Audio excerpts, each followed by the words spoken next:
Congressman Dan Burton is currently serving his 13th term as United States Congressman. In 5 of the last 6 elections, Dan won over 70% of the vote. He is a graduate of Shortridge High School, which brings him into distinguished company with people like Dick Lugar and Kurt Vonnegut. He attended Indiana University, Cincinnati Bible Seminary.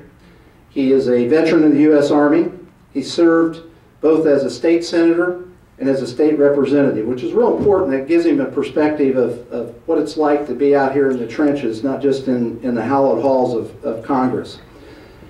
He chaired the House Committee on Oversight and Government Reform.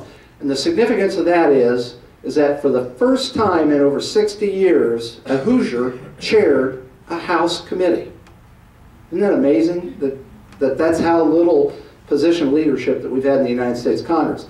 The significance of that committee is it will probably forever be known after next week as the Roger Clemens Committee, because Congressman Burton informed me today that he will be rushing back to Washington and starting Monday morning get to listen to Roger Clemens' testimony on steroid use. So I can't wait to hear about that.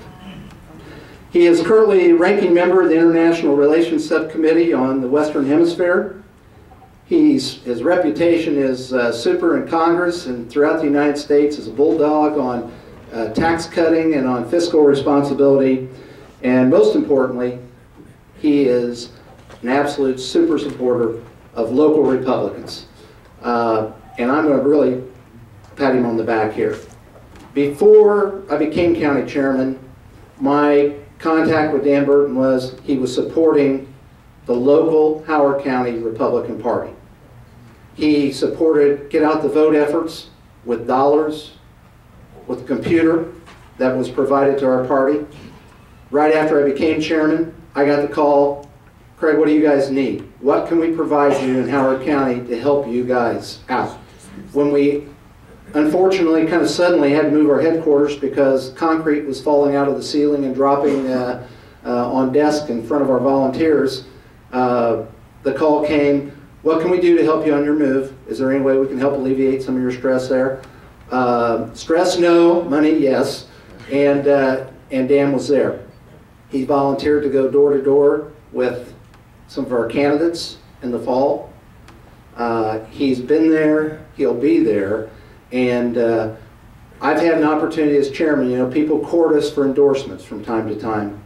And I have nothing against Dr. McGough. He seems like a very nice person. But as I talked to John McGough last June down at the Congress of Counties, I said, John, you know, I have nothing against you, but this is the way I look at it.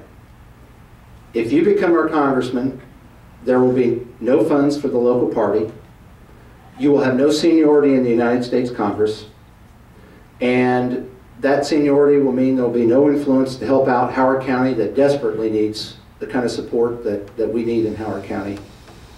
And so I don't really see any upside at all when we have a tax fiscal responsible bulldog down there that also is just one of the greatest Republicans we could possibly have. Why in the world we want to change horses in midstream? So that's why I've been strongly endorsed Dan Burton's campaign and will continue to do so. And with great pleasure, I ask all of you to welcome Congressman Dan Burton.